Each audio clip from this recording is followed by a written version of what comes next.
So now, yesterday I emailed all the questions. Now, in addition to the questions I emailed, there are a couple of MCQs as well, right? So which we are going to discuss, and especially trying to cover the thyroid disorders as well.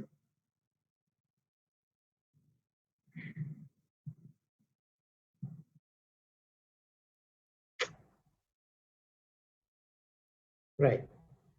So we will start with the first question. This is a 34-year-old woman with diabetes mellitus for 2 years, right? Presented with oligomenorrhea and muscle cramps, right? And on examination, she was pigmented, and there was finger clubbing, excessive hair growth over the face, and there were acne as well. And blood pressure was 160 over 100.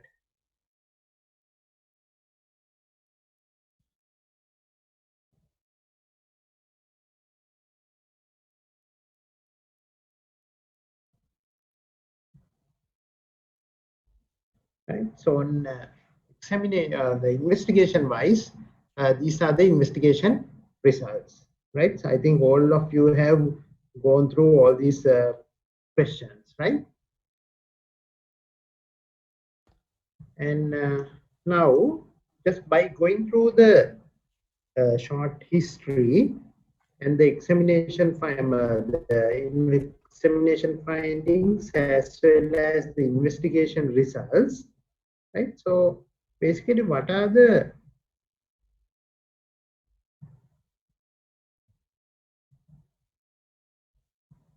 So can someone from group 1 list problems or issues you have picked up by going through the history, examination findings, and the investigation results? Can someone do that?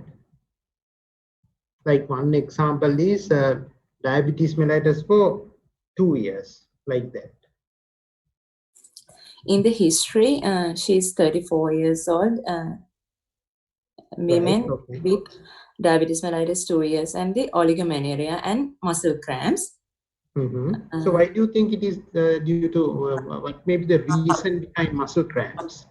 Maybe hypokalemia. Okay, maybe due to hypokalemia, right? Okay, oligomenorrhea, diabetes mellitus, and muscle cramps, right? Then on examination? On examination, she is pigmented. Can be due to... okay, can be due to? ACTH secretion with the history. Okay. And finger clubbing, it can... So may I tell the most probable diagnosis and explain the... Okay. No. First we will now, when you go through a question, either a MCQ or a long question, then we have to, basically we have to underline, or we have to find the real important issues or the problems, right? Then only we can sort of start answering. Prep to, even if it's MCQ, you have to select the answer, or then in a structured essay question, then you have to formulate your answer, right? So for that, so shall we first list only the problems or the issues? Okay, so finger clubbing, it can be due to cardiovascular causes or respiratory causes or in endocrine thyrotoxicosis. Right. So just leave the reasons behind each and every cause. Excessive hair growth and the over face and acne. So what do you call that? Hirsutism. Right. And the blood pressure is 160 by 100 elevated, both systolic and diastolic. Right. In this investigation, hemoglobin normal, WBC count also normal, platelet also normal. Fasting blood sugar, it's impaired level. No, it's fasting blood sugar not impaired, it's elevated, 134. HbA1c also elevated 7.4. And serum electrolyte, sodium lower margin within normal range, and the potassium is reduced to 2.9. AST/ALT elevated, and serum creatinine normal 1.1, and UFR there's no positive results, negative UFR.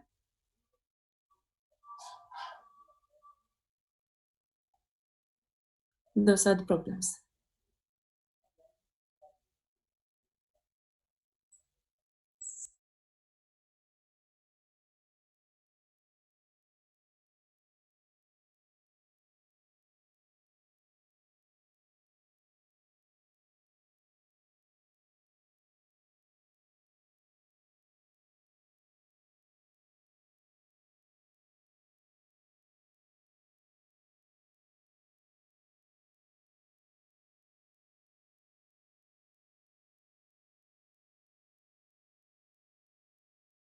There was a problem with my internet connection, right?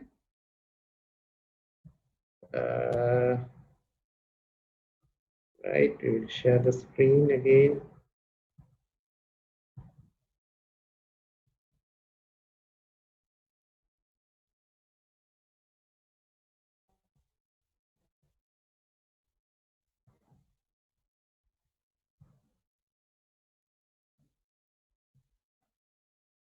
Right. So now,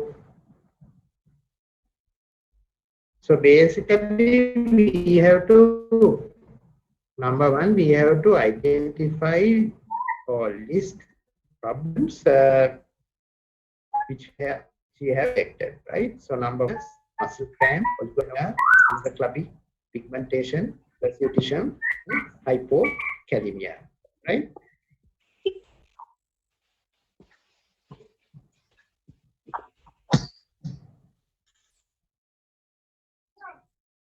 Right. So going through the history and then examination findings and investigation findings, what is the most likely diagnosis in this patient? And then you have to give reasons for arriving at that diagnosis.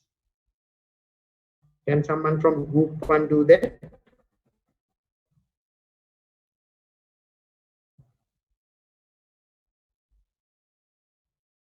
Hello?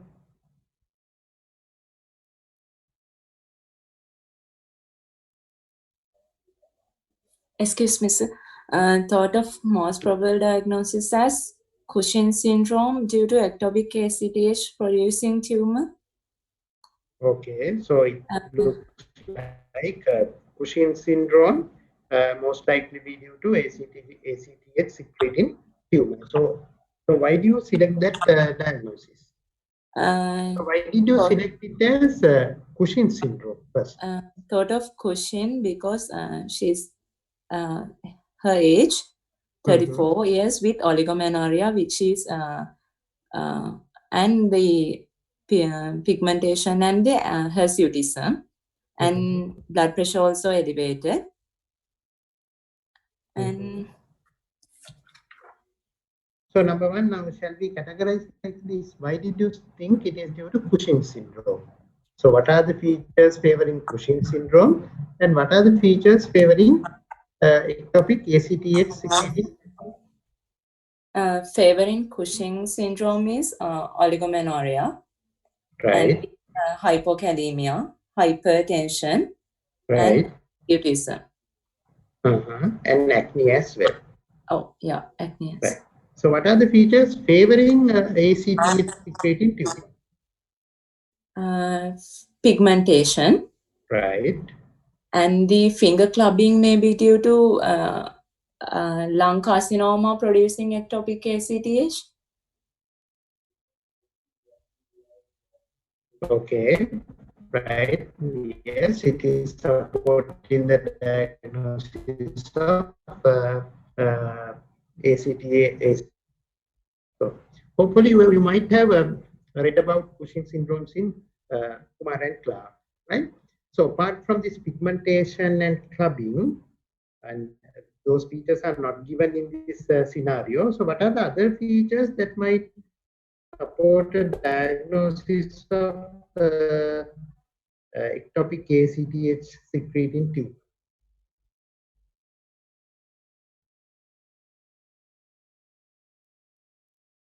Okay, fine. So we will come to that later on, right? Okay, so in this case, the most likely diagnosis may be Cushing syndrome most likely to be due to ACTH secreting tumor, right? And it can be most likely be due to a sort of something like CA bronchus, right? Okay. So this waiting room is a real headache for me, right? Excuse me, sir, there is a way not to accept, and we can join without you accepting us. Can you please ask it from the other lecturers? Most probably Palagan Singh sir and Herat sir know that. So I think they are not using this Learn network probably.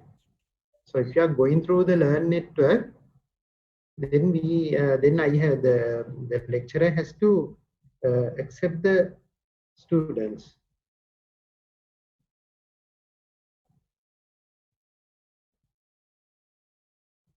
Right, okay. So shall we move on to the question number 2? Right. Now, when we have a patient with suspected Cushing syndrome, right, number 1 is we have to screen that. We have to find out actually whether they are having biochemically, whether they are having any evidence of Cushing syndrome. So you can do 2 investigations, right? So basically one is given here. So can someone from group 2 answer this question? So this patient has had 1 milligram of dexamethasone that was given at 11:30 p.m. And then the serum cortisol level was tested following day morning around 9 o'clock, right? And then 9 a.m. cortisol level was 260. Right, number 1. Now, what is the investigation performed? What is the name of this investigation? Someone from group number 2? Overnight dexamethasone suppression test. Right. So this is overnight dexamethasone suppression test. So can you interpret the results? In this test, we given dexamethasone. It is synthetic cortisol. In normal people, cortisol secretion occurs as circadian rhythm. Maximum at the 9 a.m. Around 9 a.m. and lowest midnight. Right. But in excess cortisol level patient, in Cushing syndrome patients, this circadian pattern is lost, and giving exogenous again dexamethasone in normal people, suppress endogenous cortisol level has to be suppressed, but in Cushing syndrome patient, it's not suppressed. So if 9 a.m. cortisol level measures after giving dexamethasone, in a normal value, it should be in normal people it should be less than 100 nanomole per liter. But in this case, it's not suppressed. So okay. So in a normal individual, when you give 1 milligram of dexamethasone taken around midnight, 11:30 to 12 p.m., right? And when you check the serum cortisol level following day around 9 o'clock in the morning, then the cortisol level should be, serum cortisol level should be suppressed or should be less than 100 nanomoles per liter, right? So in a patient with sort of possible Cushing syndrome, usually it is not get suppressed below 100, right? So now, what are the possible causes which could give rise to a positive overnight dexamethasone suppression test? Other than Cushing syndrome, severe depression, excess alcohol consumption, stress, obesity, renal failure. Yes. and patient consuming liver enzyme inducing drugs such as phenytoin, rifampicin, and pregnancy, uncontrolled diabetes can be given. Okay, especially out of those Positive. conditions, especially what you have to remember is the patients with depression and patients who have been taking excessive amount of alcohol can even have a sort of a Cushingioid fetus as well as a positive overnight dexamethasone suppression test. Now, apart from overnight dexamethasone suppression test, what is the other investigation which we can do as a sort of a screening test for Cushing syndrome?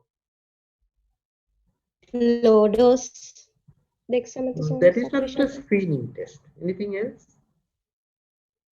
Salivary cortisol level. Okay, yes. 24 Now urinary they do cortisol. the salivary cortisol level as well. Anything else as a screening test? 24-hour urinary free cortisol. Yes, it is 24-hour urinary cortisol excretion, right? 24-hour urinary cortisol excretion. So those basically overnight dexamethasone suppression test and 24-hour urinary cortisol excretion. Those are the tests which are being done as screening tests for Cushing's syndrome, right? Okay, so now this patient has a positive overnight dexamethasone suppression test, right? So next step, so then the registrar of the ward, medical ward, has arranged this investigation, right? So someone from group number 3. So what is the investigation performed? What is the name of this investigation? Dexamethasone has been given 0.5 milligrams 6 hourly. 8 doses have been given from 9 a.m. day 1, and they have checked serum cortisol on day 1 9 a.m. that is before starting dexamethasone, and then they have checked serum cortisol level on day 3 9 a.m. after starting after giving 8 doses of oral dexamethasone 0.5. So what is the name of this test?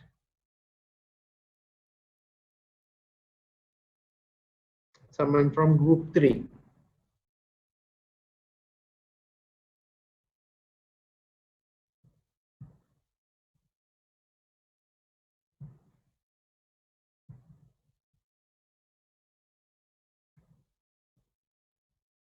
Can someone from group 3 answer, please?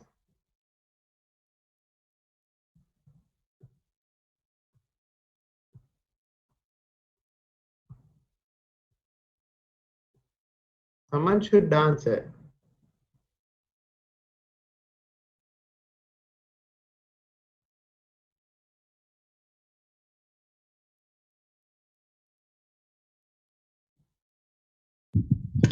Low dose dexamethasone suppression test. Right, okay. The name of the test is low dose dexamethasone suppression test. So can you interpret the results? Here in this there is no suppression of cortisol on day 3. So it can be. Okay, so what are the likely causes?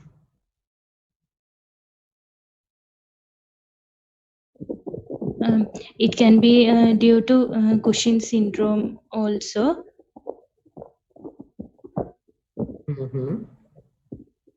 Okay, now Cushing syndrome. So probably you should have actually read about this, isn't it? So when you have a positive, yes, Cushing syndrome. So it's not a. So what are the underlying causes which might have produced Cushing syndrome in this patient to have a sort of a positive low dose dexamethasone suppression test?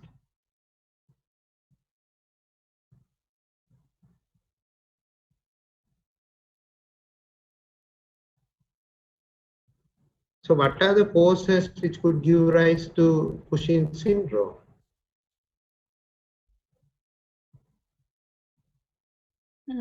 Sorry. It can be due to ACTH secreting pituitary adenoma. So it may be due to ACTH secreting pituitary adenoma. Is there a special name for that? Cushing disease. So that is called Cushing's disease. Right. Anything else like that? There may be ectopic ACTH secreting tumors. Okay, very good. So then it may be due to ectopic ACTH secreting tumor. Right. Anything else? This may be due to ACT dependent or ACT independent causes. Right. As Okay. independent causes, we call ACH dependent causes and ACTH independent causes. First one is ACT dependent. We can cause Cushing disease as discussed earlier.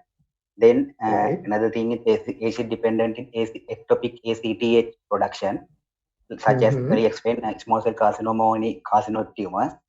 Right. Then another thing also higher that level ectopic CRF production also possible like in thyroid carcinoma. Very Then rare, of course. very Right. rare. Then ACTH independent causes mainly on abdominal, mainly adrenal adenoma or adrenal hyperplasia. Then also there can be iatrogenic causes like exogenous steroid. Can this be due to adrenal carcinoma? Can be. It is a non-ACTH dependent disease. Oh.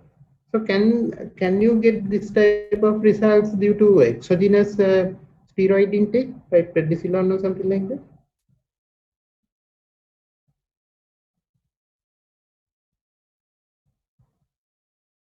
Can you get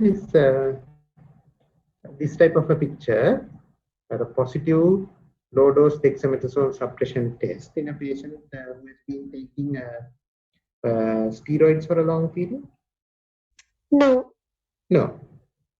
So can this be due to something like depression, or can this be due to excessive alcohol intake? No. No. No. Right. So you can basically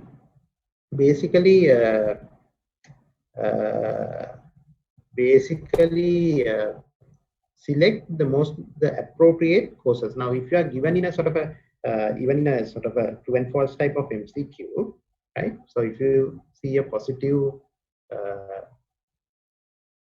low dose dexamethasone suppression test, right? So then you can safely exclude things like excessive alcohol intake, depression, and exogenous steroids, right?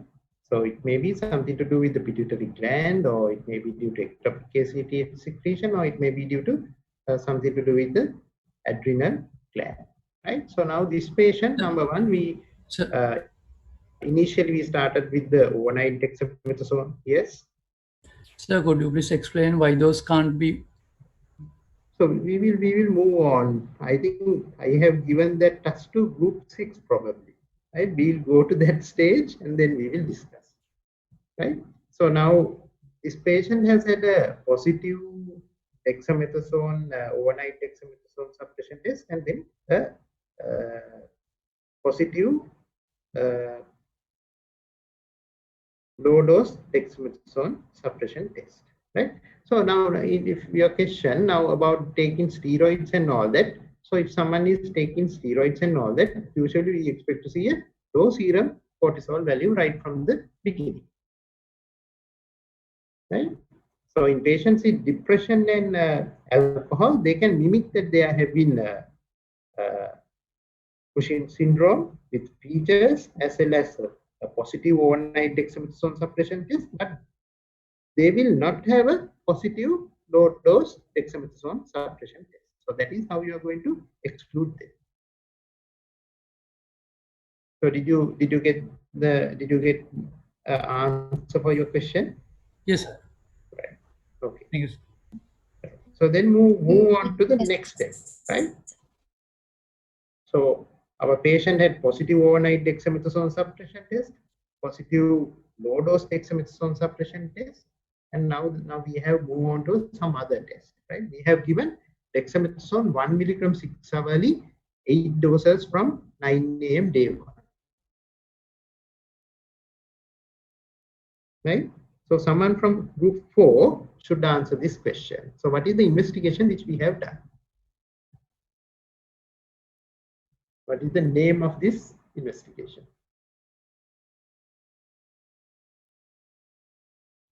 Someone from group number 4.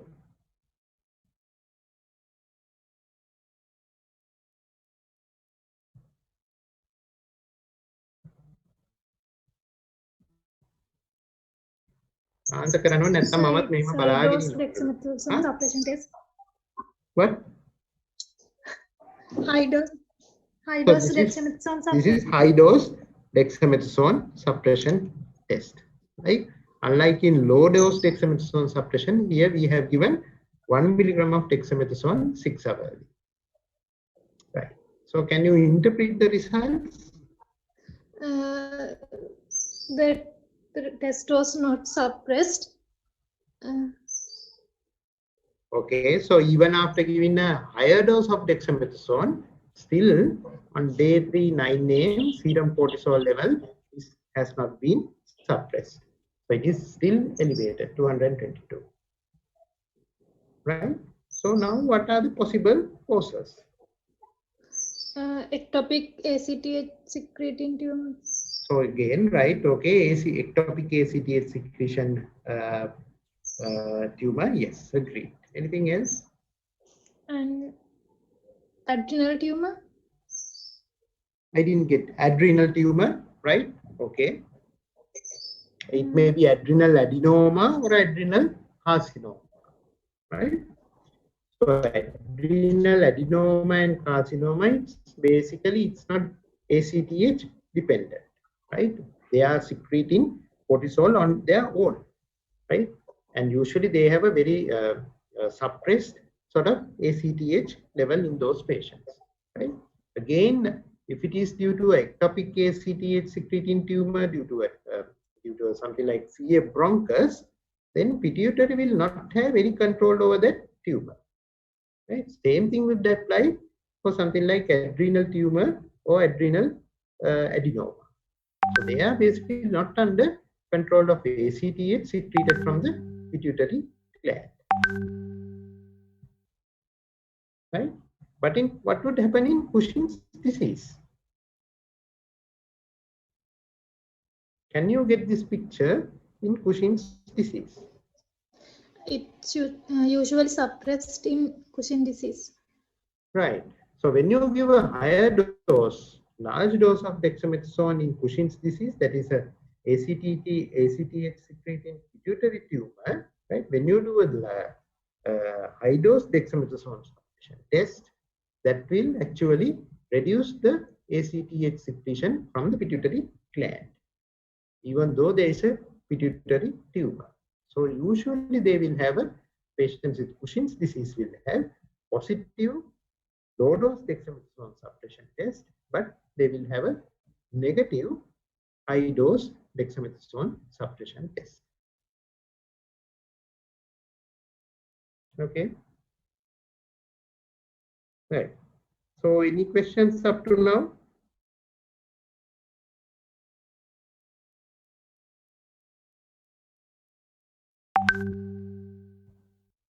Right. So this is for group number 5, right?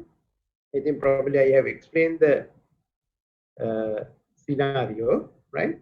So here again we have done the high dose dexamethasone suppression test. So can someone from group number 5 interpret these results?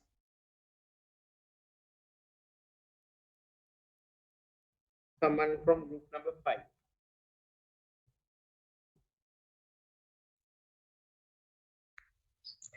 This is negative results of high dose dexamethasone suppression test.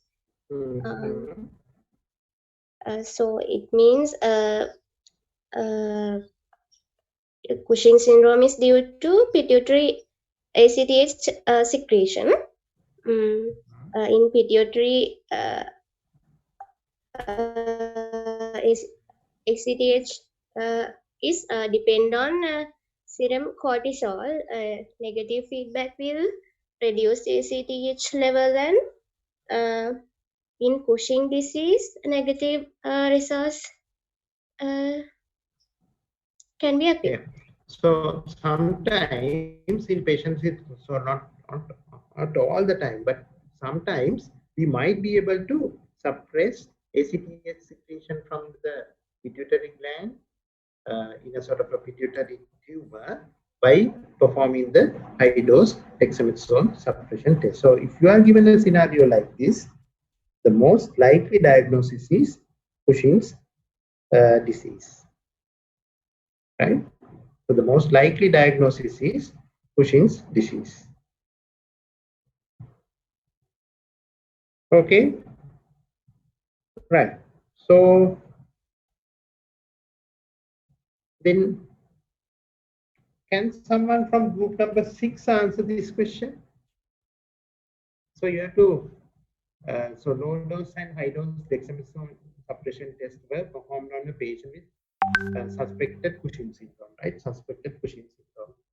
So then you have to mention expected findings in each of the following conditions. So what is going to happen in low dose dexamethasone and high dose dexamethasone suppression test in Cushing's disease, ACTH secreting cea bronchus, adrenal carcinoma, adrenal adenoma, and depression.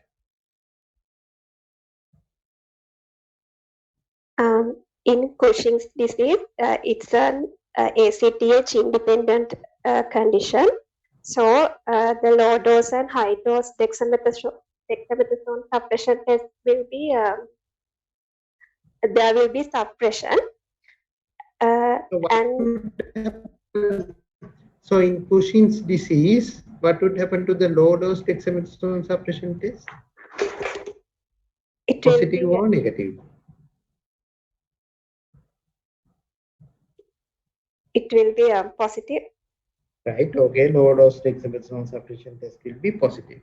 So what would happen to the high dose dexamethasone suppression test? Positive. It's negative. They will have negative. Disease will have a negative high dose dexamethasone suppression test, right?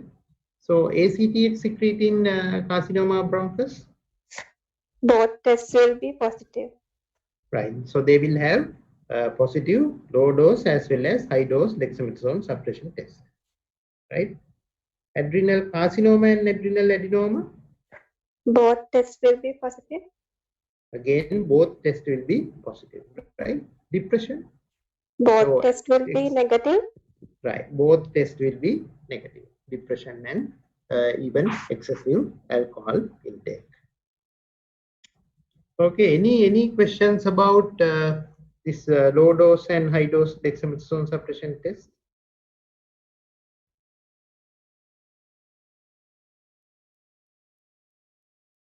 Right, so this slide shows causes for Cushing syndrome. So again, we can categorize under ACTH dependent as well as non-ACTH dependent.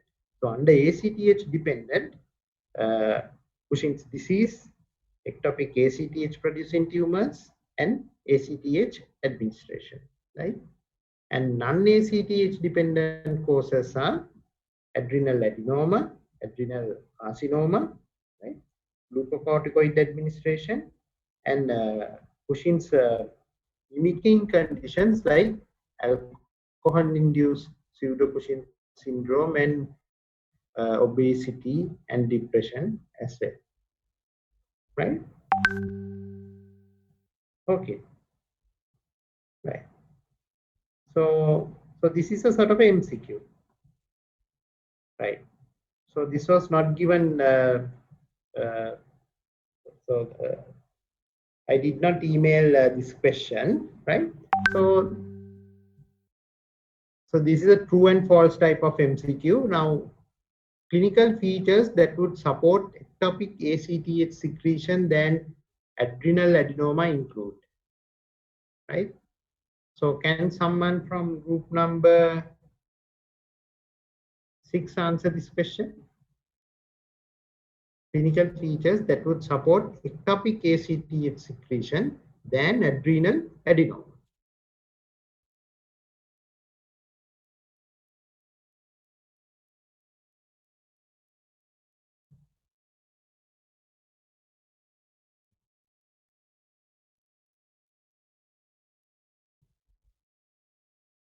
Someone from group number 6.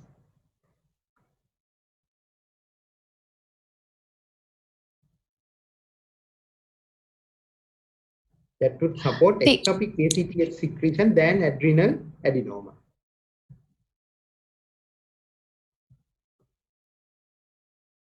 Someone from group number 6.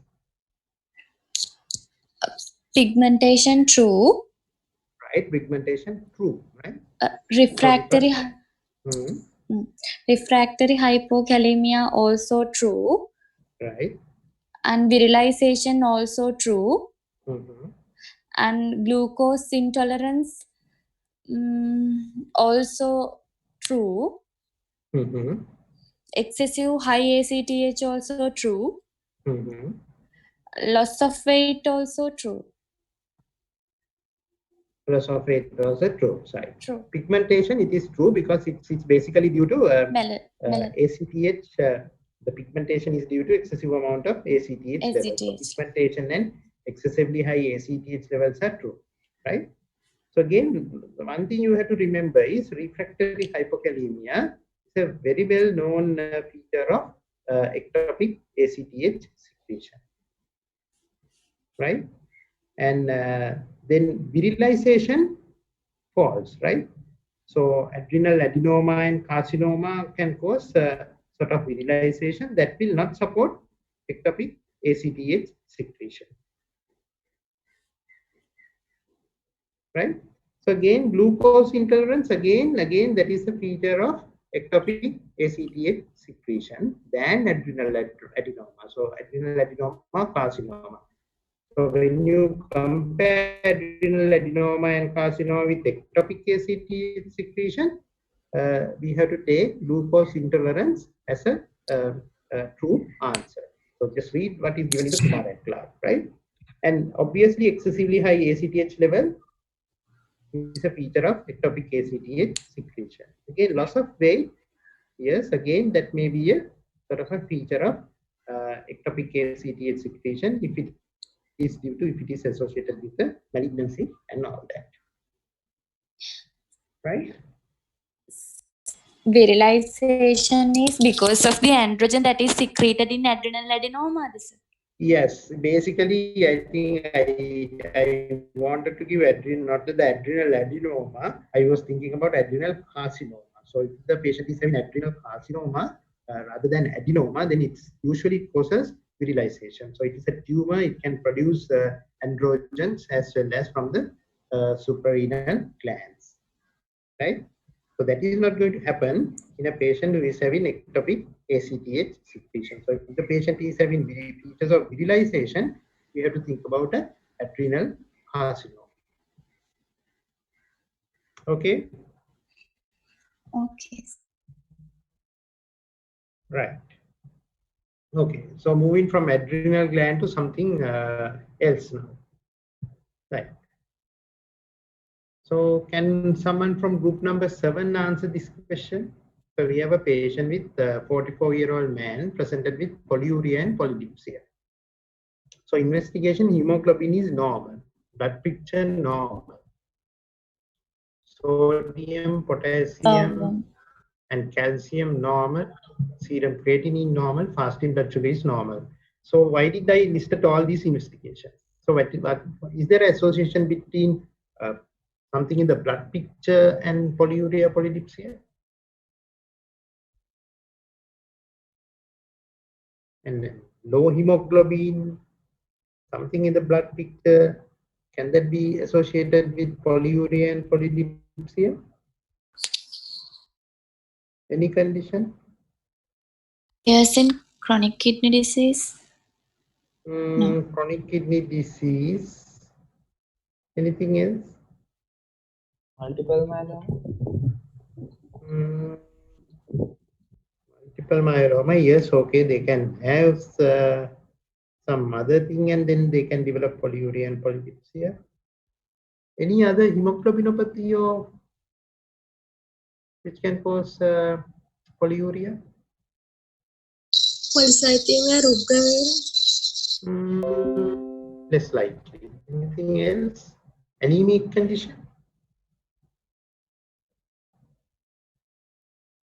Paroxysmal nocturnal hemoglobinuria. They will not have polyuria. They will have early morning Coca-Cola type of urine. Any kind of anemia. Sickle cell anemia can cause this, right? Sickle cell anemia.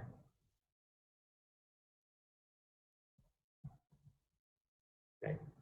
So then, so what are the other electrolyte imbalances it can cause polyuria? Hypokalemia, and hypercalcemia. Right, hypokalemia and hypercalcemia can cause polyuria, right? And again, in certain conditions like salt waste in causes leading to chronic kidney disease, again can lead to polyuria as well, right? And obviously, if the patient is having diabetes mellitus, then the fasting blood sugar will be elevated, and then patient will have polyuria as well, right?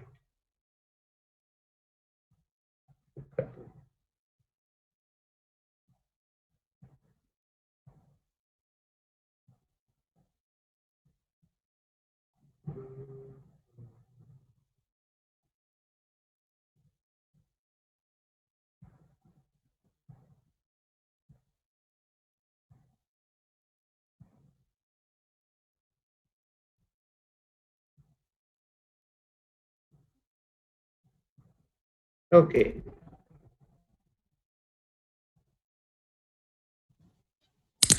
Excuse me. Wait. Sir, why is in sickle cell anemia they are presented with polyuria and polydipsia? Is there is any cause? I am not 100% sure, but So now pathology behind. I'm not 100% sure about how they are going to develop this. Just wait until I find something, right?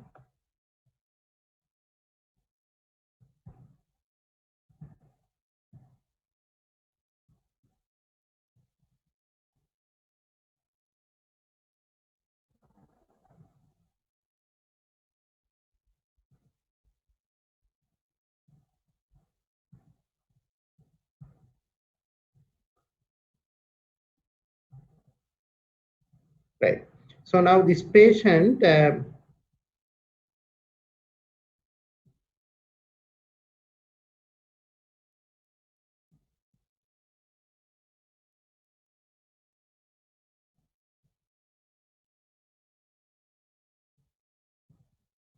right. So this patient with polyuria and polydipsia, I'm not 100% sure how they are going to develop sickle cell anemia. Why do they develop polyuria? But again, sickle cell anemia is listed under causes for polyuria, right? Now, when you are remembering causes for polyuria, don't try to remember diabetes mellitus, as it is obviously you know that diabetes can cause polyuria. If you see something odd, right? So then you should try and remember that. The one thing is when I preparing these slides, what I notice was sickle cell anemia could cause polyuria. So we know about hypokalemia, we know about hypercalcemia, right? And you have to put extra effort to remember those odd things, right? So those are the things which are going to appear in MCQ papers especially, right? So now the patient with this polyuria, right? polyuria underwent this investigation, right? So what is the investigation we have performed here? What is the name? And you have to interpret the results, and then you have to find the most likely diagnosis. Can someone from group page do that?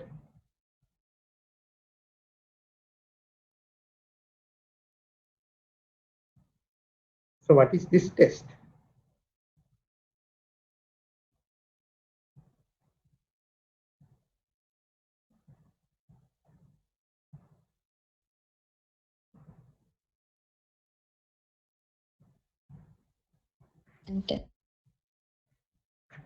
Someone from group number 8.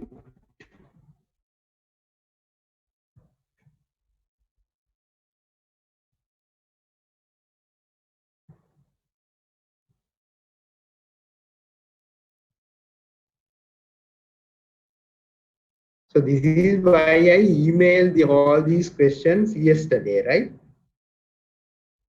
So Julius Caesar also going to participate this Zoom meeting. Just entered. Water deprivation test. So this is the water deprivation test, right? So can you interpret the results?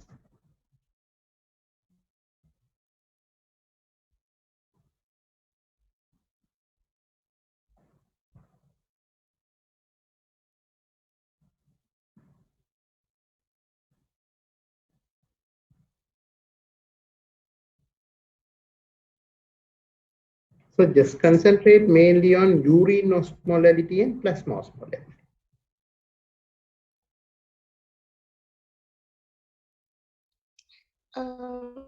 In these patients, urine baseline osmolality is 150, similar 150, but after desmopressin,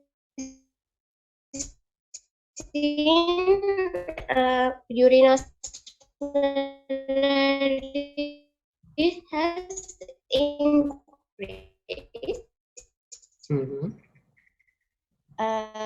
what has happened to serum osmolality? And serum osmolality also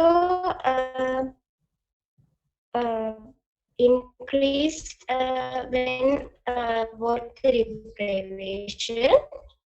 And after desmopressin, it's slightly reduced.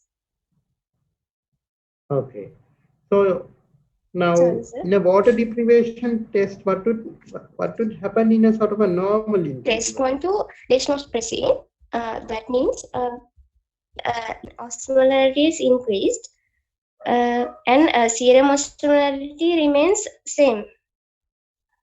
Okay, so in a normal individual, when you do the urine the water deprivation test, so serum osmolality might be slightly increased, or maybe 293 to 295, 67, that can be increased. But at the same time, the urine osmolality will be raised,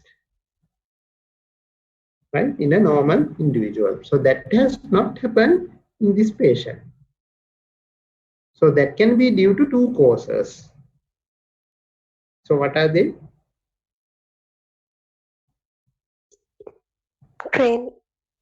Nephrogenic diabetes insipidus. So it can be due to nephrogenic diabetes insipidus, or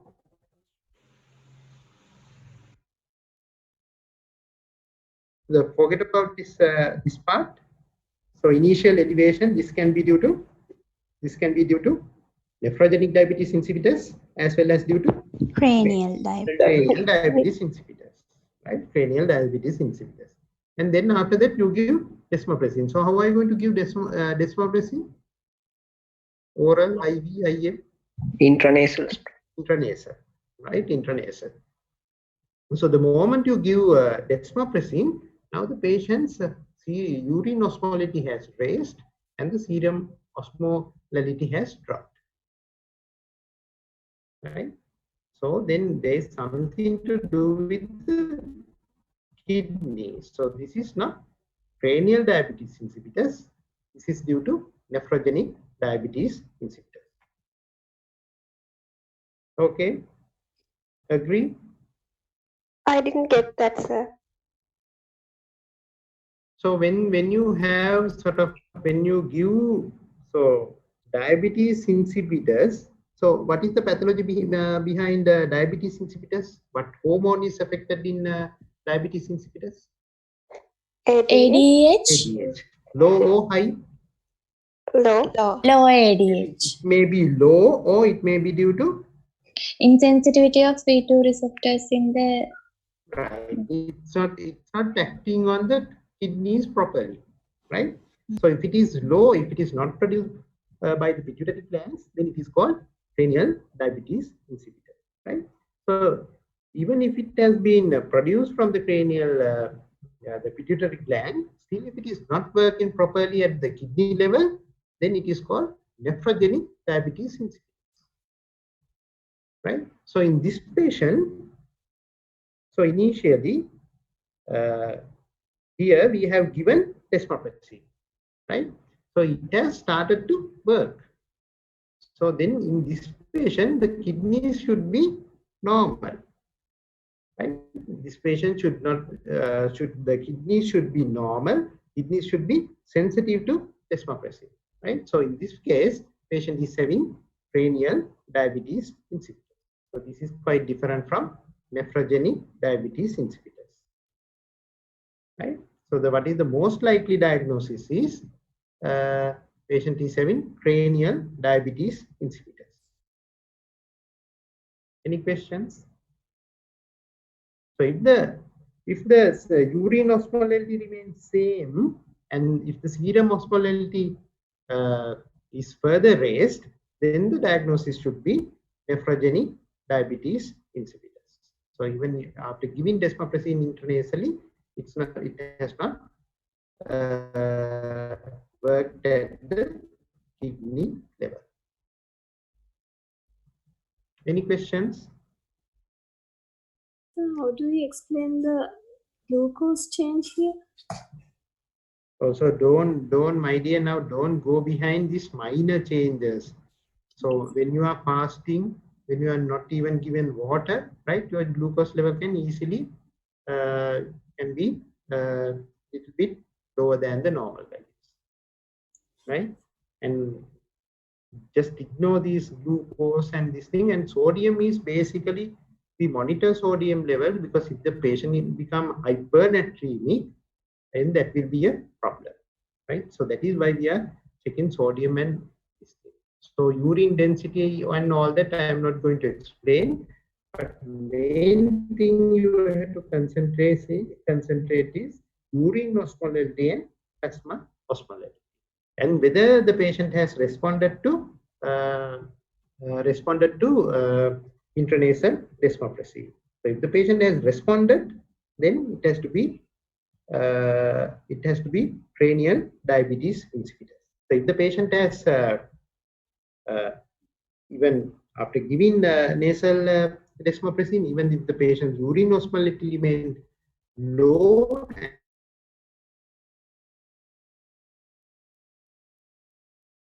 and serum osmolality remains high, then it is definitely diabetes insipidus. Okay, right. Any questions?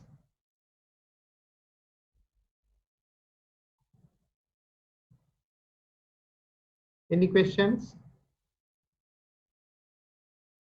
Right. So can someone select? Sir, excuse me, sir. Yes. Sir, I have a question about desmopressin giving methods, sir. So only using intranasal or other methods also can be used, sir? I am not sure about the other cause. Usually it is in this investigation it is given intranasally. Okay, thank you. Right. Right. So causes for polyuria. Can someone select out of these 8 causes. So what are the causes which could give rise to polyuria?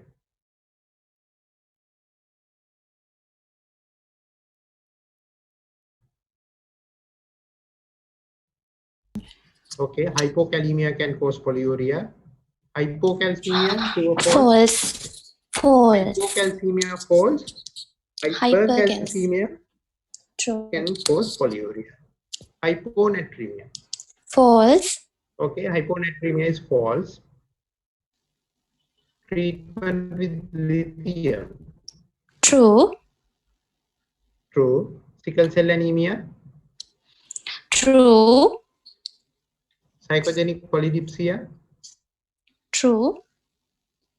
Nephrogenic diabetes insipidus. True. True. Cranial diabetes insipidus. True. True. Right? Okay. So now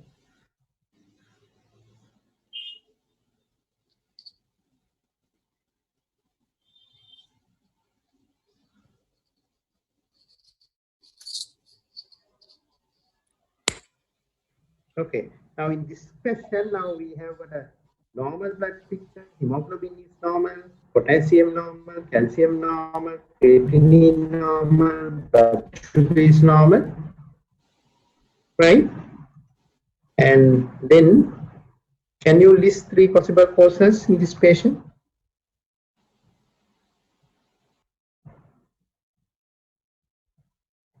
So we have discussed earlier.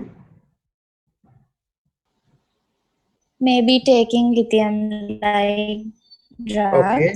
So lithium-like drugs, medications. And maybe he is having psychogenic polydipsia. Okay, very good. Psychogenic polydipsia. Oh, he is having diabetes insipidus, nephrogenic or cranial. Diabetes insipidus, nephrogenic or this thing, right? So then you can go for water deprivation test to find out the cause, right? Okay.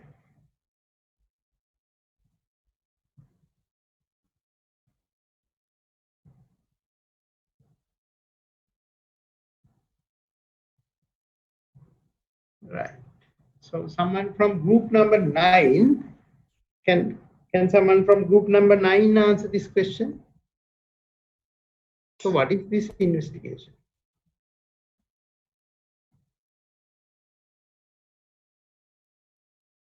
Growth hormone estimated glucose tolerance. I didn't hear you clearly. Growth hormone assessment with glucose tolerance. So they have done the oral glucose tolerance test with growth hormone assessment, right? Okay. So can someone interpret results?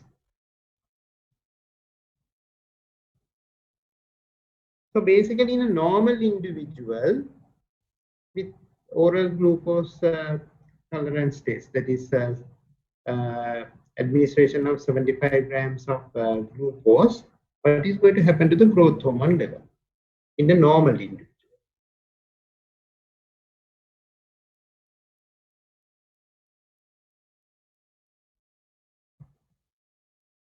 Does not change.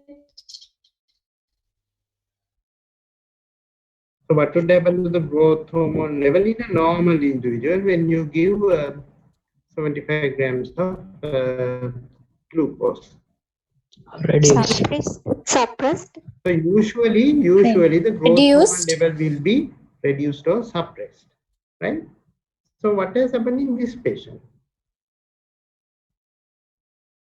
It has increased.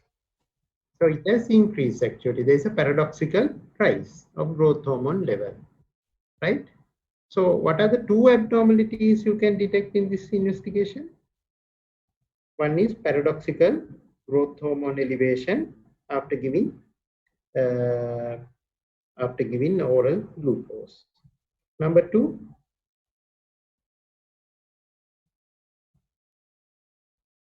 Apart from growth hormone, we have checked the glucose value as well.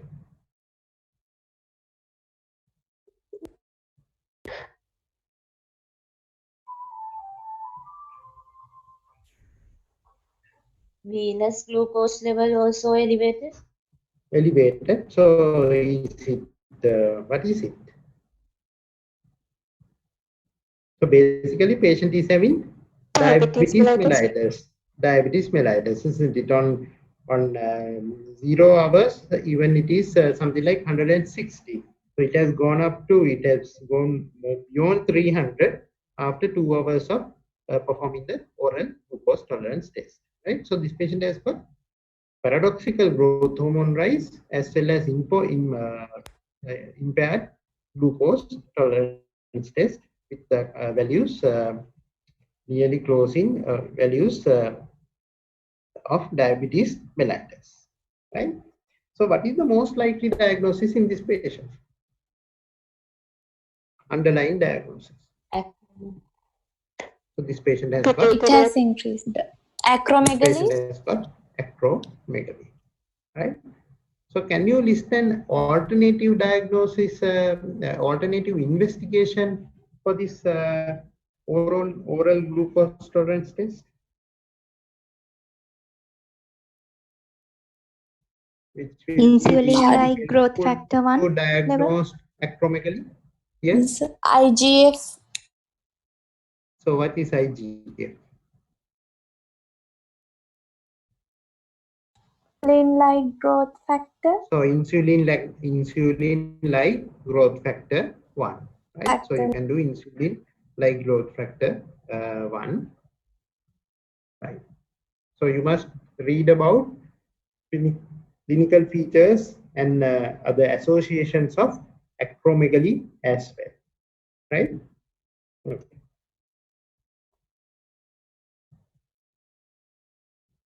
This is for group number 10.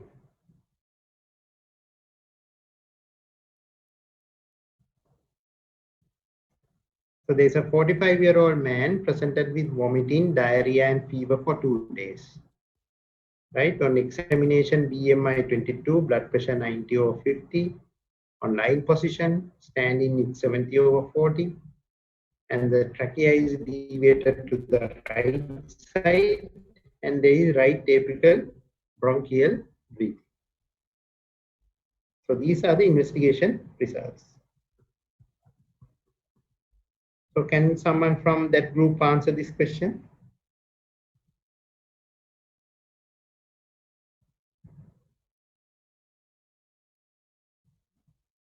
So what is the most likely diagnosis in this patient? Addison. So it looks like Addison's syndrome, right? So Addisonian crisis probably, right?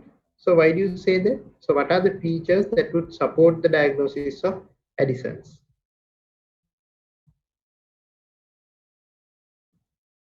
In the history? So what are the features that would support the diagnosis of Addison's syndrome in this patient? Hypovolemia due to vomiting and diarrhea. Okay, so Addisonian crisis is basically precipitated by vomiting, diarrhea, and a sort of acute infection kind of thing, right? Okay, so anything else on examination? On examination, postural hypotension. Okay, anyway, patient is hypotensive, blood pressure is on the lower side. In addition to that, patient has got significant postural drop. Anything else? Trachea deviation to the right side and right apical bronchial breathing may be lead to tuberculosis. Okay, so pulmonary tuberculosis, patient may have had or may be having currently pulmonary tuberculosis. So the tuberculosis can also affect the adrenal glands as well. So anything else on examination that would support Addison's?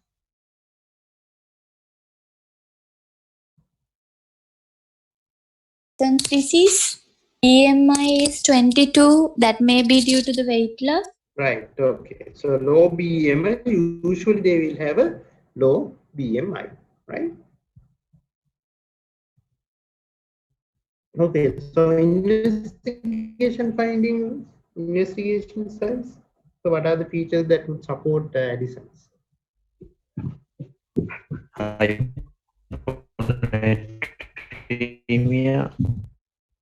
I didn't get you. Not clear, Buddha. Hyponatremia. So patient has got hyponatremia. Anything else? Low glucose level. Okay. Random blood sugar is 67. The potassium is in the higher margin. Okay. There's a little bit of hyperkalemia. Anything else?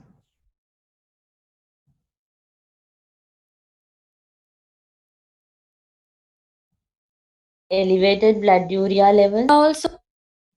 Okay, patient has got elevated blood urea, but serum creatinine is within normal limits, right? So it may be due to dehydration, and even that is a feature of elevated blood urea is a feature of Addison's, right? Anything else?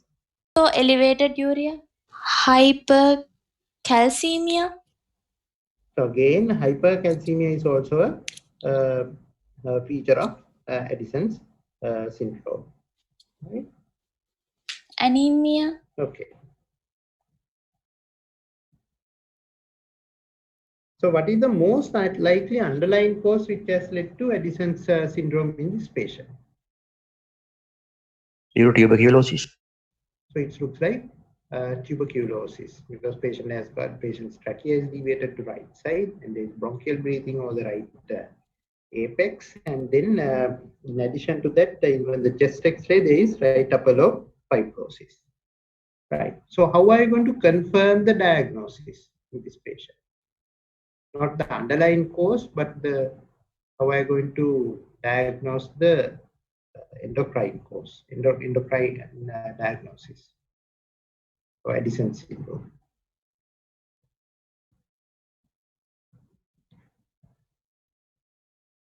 Anyone from that group?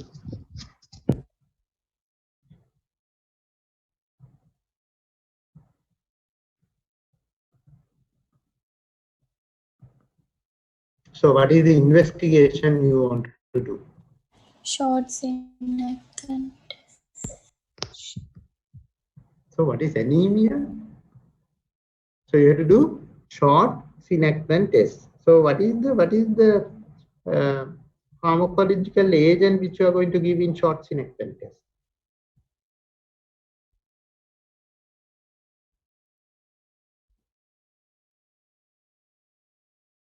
So is it steroids or is it ACTH? ACT. Synthetic ACT.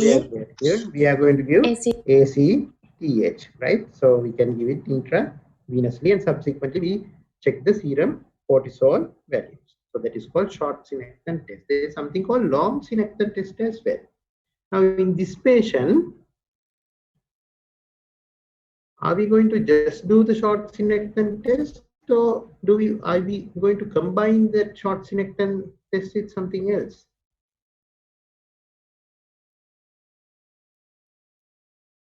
So if you go through your Kumaran class, they say nowadays we don't do long synapton test. So instead of long synapton test in these type of instances, you do some other investigation as well. What is it? Anyone? Plasma ACTH level. Right. So you do the ACTH level as well.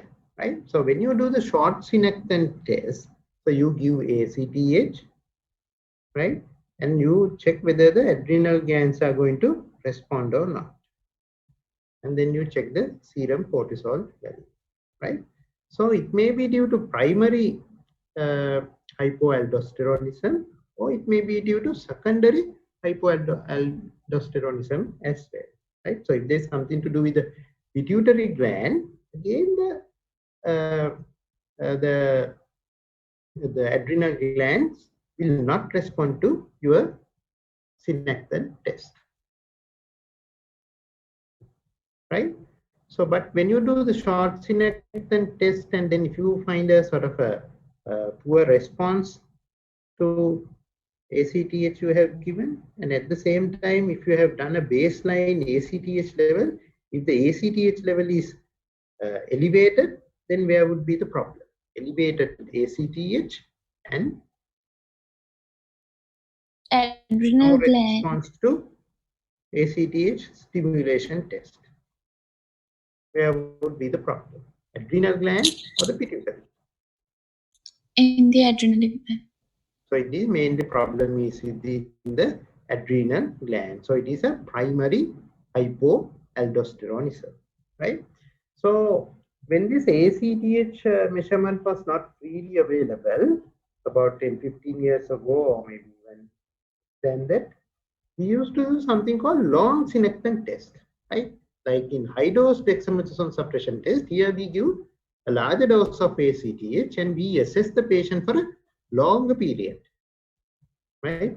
So in short synectin test, you give synectin and you check serum cortisol in basically over 1 to 2 hours period.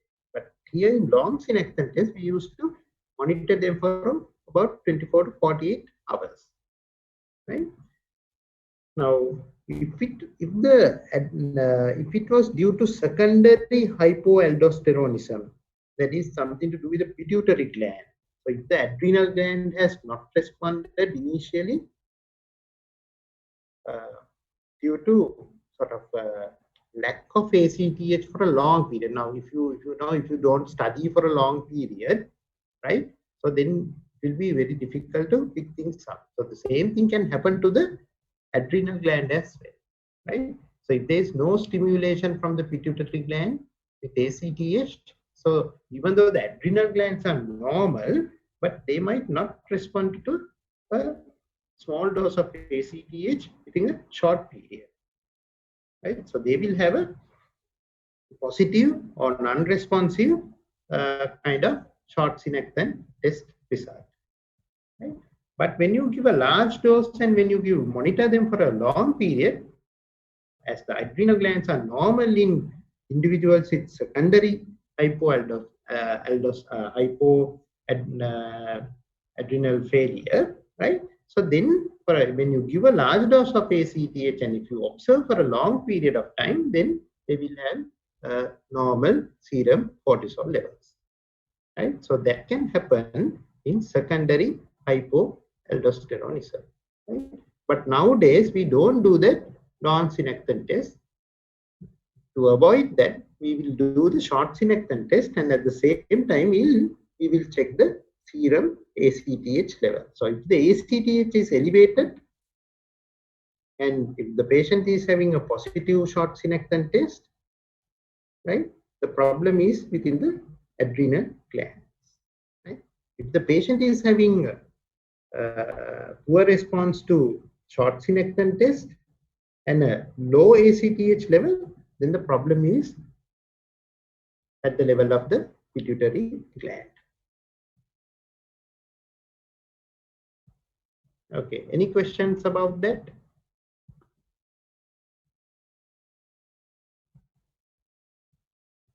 So in short synectin test, you give ACTH and then you measure serum ACTH. Does the synectin So that ACTH? we do at 9 o'clock or before commencing the short synectin test, you take basal samples for serum cortisol as well as ACTH. Then you give the synectin, right? ACTH, and then subsequently you measure only serum cortisol. Any questions?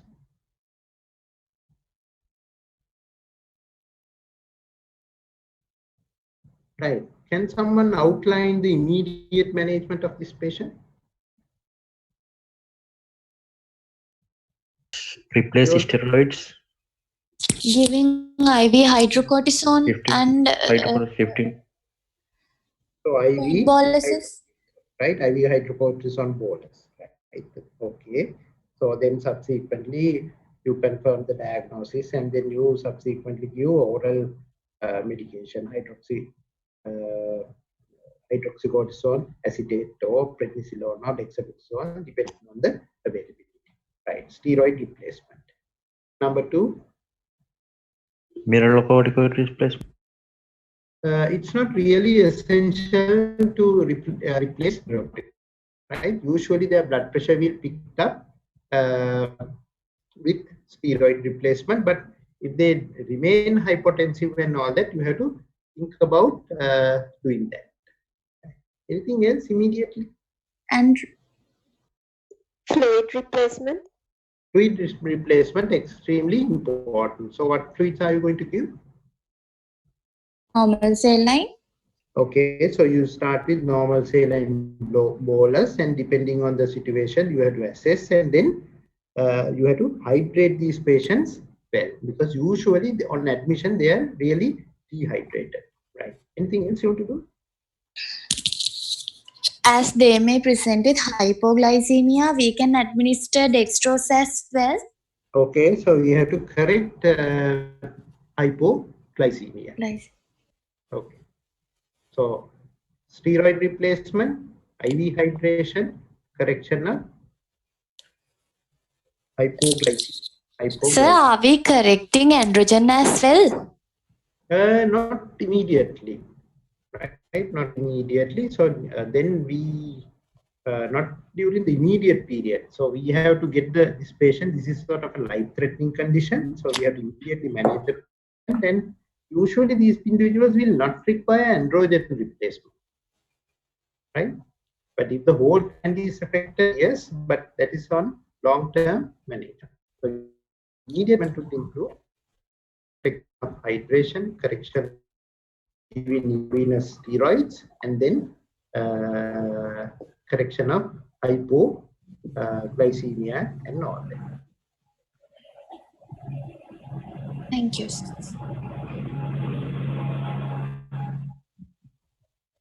Okay. So another MCQ. So anyone can answer, right? Features that would primary hypoaldosteronism than secondary hypoaldosteronism include.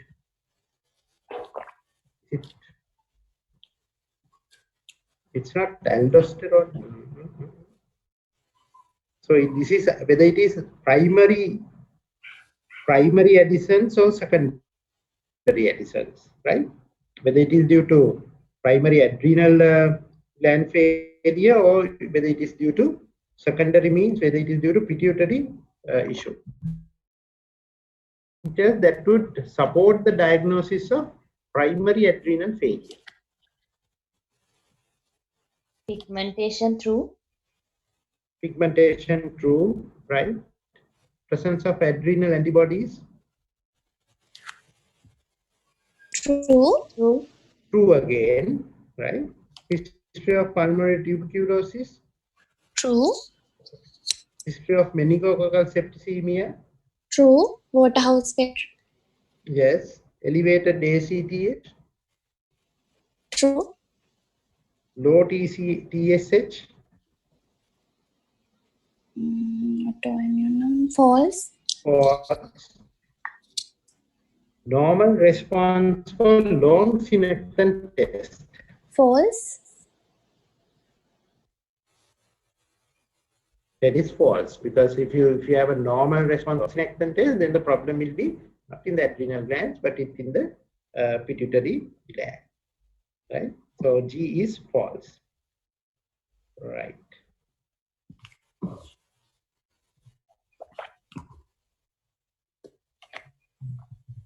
Okay. So then few questions about thyrotoxicosis. So can this polylamia erase all these? Are very good, right? True or false regarding thyrotoxicosis? And so atrial fibrillation is a common complication among young patients with thyrotoxicosis. Anyone can answer this question? True or false? False. False. So it is a usually AF is a Common complication among elderly patients. Osteoporosis is a known complication of thyrotoxicosis. False. Osteoporosis is a known complication of thyrotoxicosis. True. True or false? True. That is true, right? So that is there is a known complication of thyrotoxicosis. Those patients can present with fractures and right. So when you are for osteoporosis, usually you do TSH at least. Elevated TPO antibodies is highly suggestive of Hashimoto's thyroiditis. That's true. Right? Can patients with Hashimoto's thyroiditis, can they present with features of thyrotoxicosis? Yes. Yes, they can present with thyroid. They can present with hypothyroidism, and sometimes they may be even euthyroid. Right. Patients can, in thyrotoxicosis, patients can be followed up with 6-weekly TSH once antithyroid treatment is commenced. True or false? True. True. True or false? True. True. Right. So you will get a negative mark, right? Now, in thyrotoxicosis, you cannot follow them up with TSH. So the TSH will be suppressed for a very long period. Right? Basically, you are going to follow them up with free T4 or free T3, depending on the type of thyrotoxicosis. So usually during follow-up period, we do free T4 rather than TSH, because TSH will be for a very long period. Right. Then toxic multinodular goiter is best treated with antithyroid medications.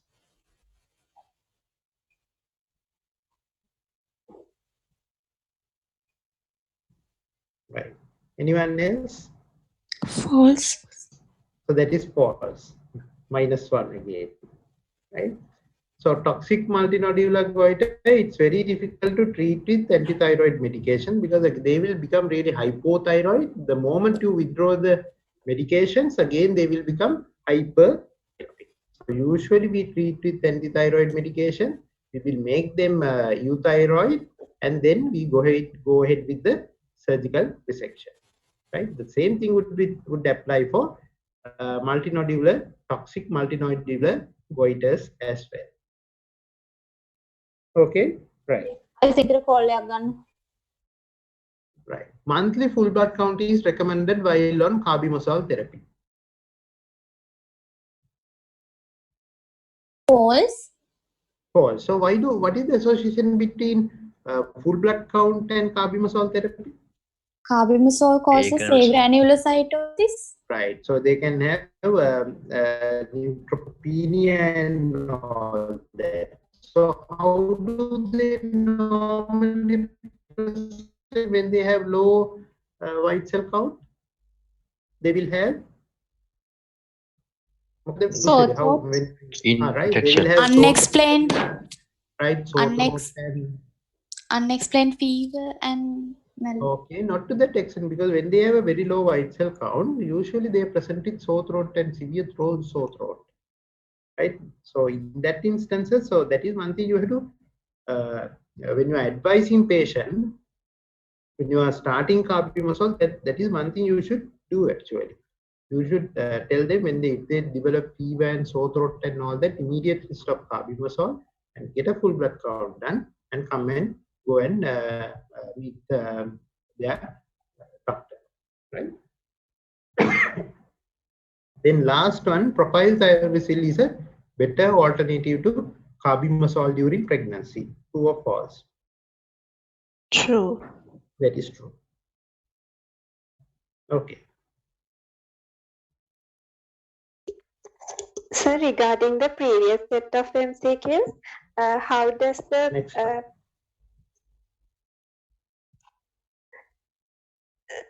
how does the how does the pigmentation differentiate between primary and secondary?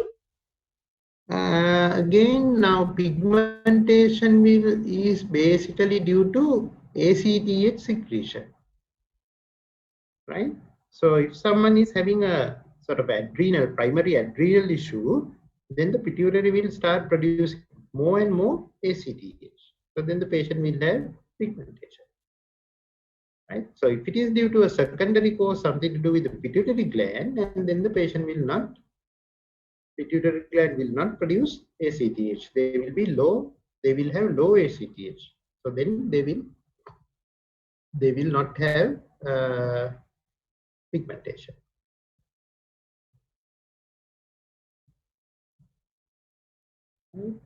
Okay, thank you, sir. Okay. Clinical features that would support Graves' disease and thyroiditis.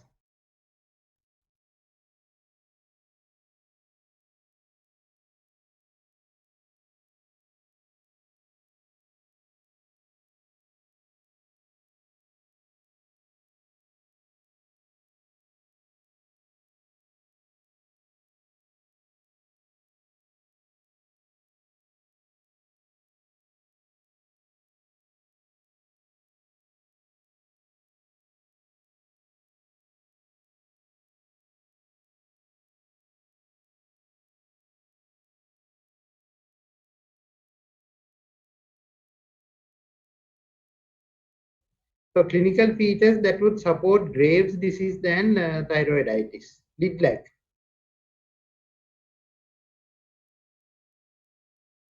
So how do people develop lid lag?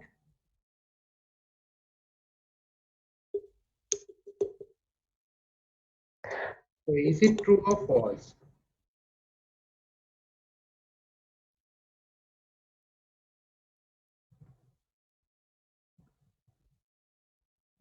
False. False. So false, because lid lag is basically due to sympathetic activation, right? So when you go back to your neuroanatomy days or the anatomy days, levator palpebrae superioris is supplied is basically having dual innervation, right? From it will have some innervation from the sympathetic trunk as well, right? So basically, lid lag can happen in any cause which has led to thyrotoxicosis. So it can happen with Graves' disease, can happen with thyroiditis, can happen with toxic multinodular goiter, right? Can happen with toxic adenoma and all that. So then lid retraction. True. True or false? False. False again. Again, lid retraction.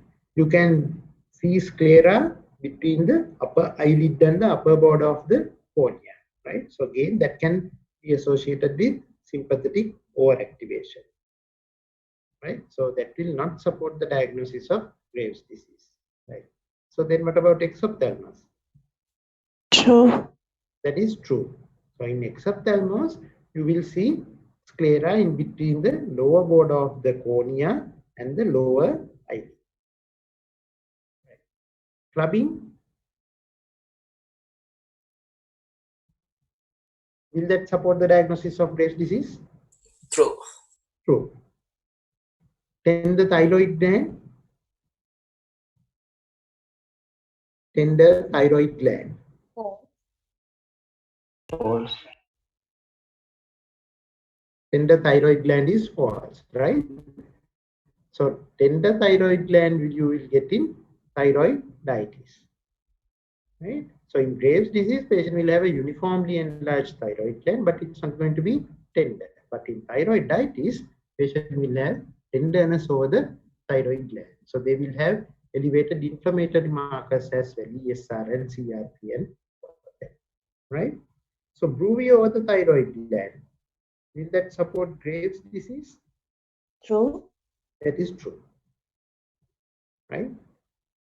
That's true. Then pre-tibial mixed edema. True. Pre-tibial mixed edema will support the diagnosis of Graves' disease. That is typical of Graves' disease, right? And diffusely enlarged thyroid gland on ultrasound scan. True. Yes. So that is going to happen in Graves' disease. That will support the diagnosis of Graves' disease, right? Then uniformly reduced iodine uptake on radioiodine uptake scan. False. So when do you get the uniformly reduced radioiodine uptake?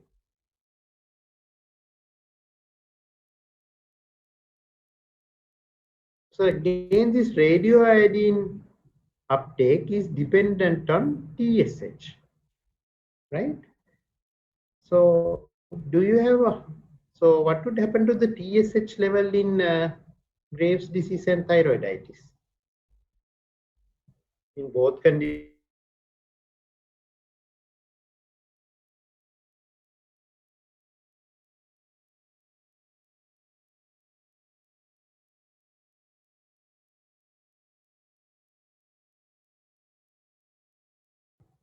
Yes, sir.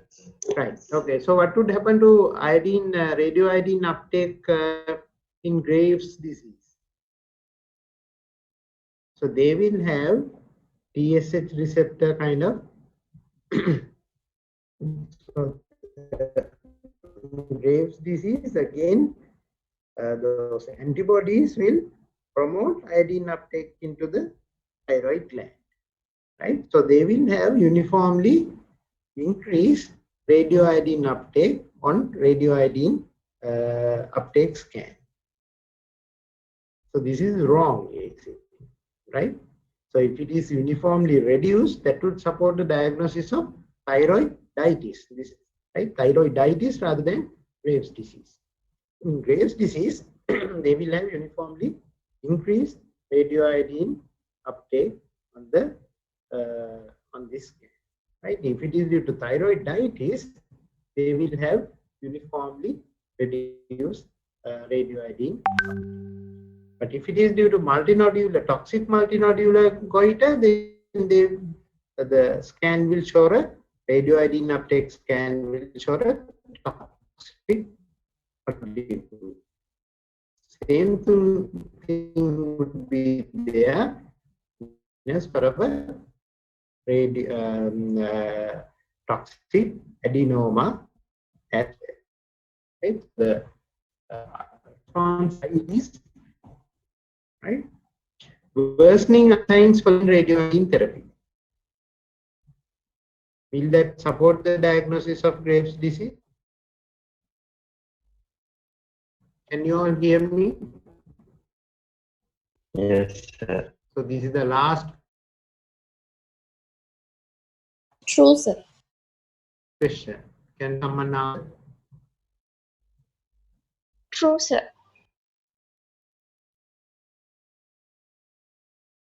Can you all hear me? Yes, sir. True, Right. So this sir. can happen in Graves' disease. Right. So when you treat them with radiation therapy, so they have worse eyes if the thyrotoxicity is due to Graves. Any question? මේක දැන් හරි දාලා මොකක්ද කියලා තේරෙන්නේ නැහැ. Lid lag false. Lid retraction false. Exophthalmos true. Clubbing true. Endothyroid gland false. Ruby over thyroid gland true. Right? Pre-DPL mixed edema true. Diffusely enlarged thyroid gland on ultrasound true. Right? Uniformly reduced radioiodine uptake on radioiodine uptake scan false. Worsening of eye signs following radioiodine therapy true. Right. So do you want to ask any questions?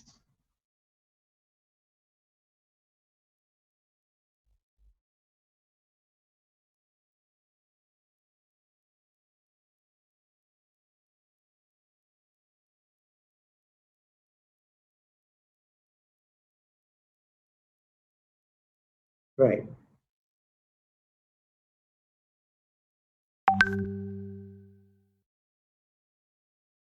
Yes, maybe that may be the reason. But again, when you when you read the Kumarantla, it is specifically says that refractory hypokalemia is a feature of ectopic ACTH secretion. Okay. Anything else? Excuse me, sir. In managing acute hypoadrenalism, does the giving IV hydrocortisone affect the shorts in Actin test? Yes. So this is a sort of a life-threatening condition. In life-threatening condition, we might not be able to do a short Actin test right at that point. Right? That there's definitely it will affect if you give hydrocortisone, that will affect the short Actin test. Right? So in other countries, what they do is, so if there's a chance, so if the patient is stable with IV fluids, they will immediately do the short Actin test. In our setup, we will not be able to do that, right?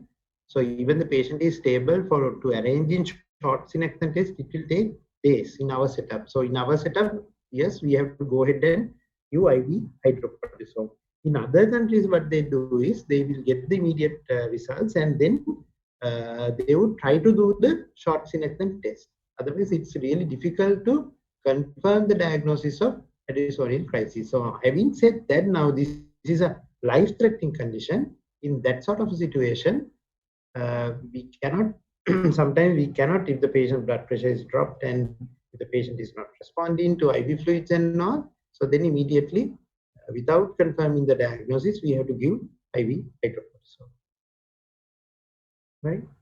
Thank you, sir.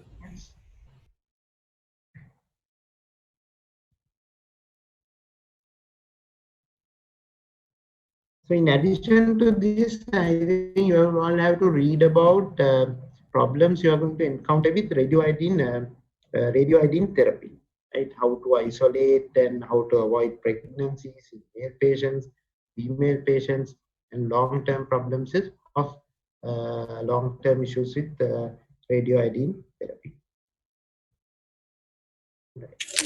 So some say that hydrocortisone takes about 4 hours to act. So is giving IV fluids come before giving hydrocortisone? Number one is that's true. Number one is IV normal saline, but at the same time, if the patient is struggling and if we cannot resuscitate the patient with normal saline, yes, we have to go ahead and we have to immediately give IV hydrocortisone rather than waiting for the confirmatory investigations. In our setup, if we find a patient, we have to give IV fluids. At the same time, we have to start IV hydrocortisone. So if an SBR question asks, we should choose IV fluids over hydrocortisone. Is it so? So that will be really tricky. Now, if someone prepares a question like that, there will be objections at the scrutiny board, definitely. People will, because IV fluids, again, quite important, and at the same time, IV hydrocortisone is also important, right? So out of those two, it will be difficult to, with that, I think it will be difficult to prepare a SBA type of question.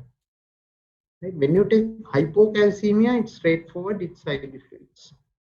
But here, it's a bit, so those type of questions will be discussed at the scrutiny board and usually will not come up in the MCQ paper.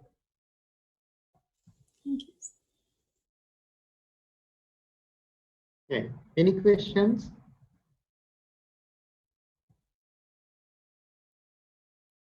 Okay, so shall I conclude the meeting?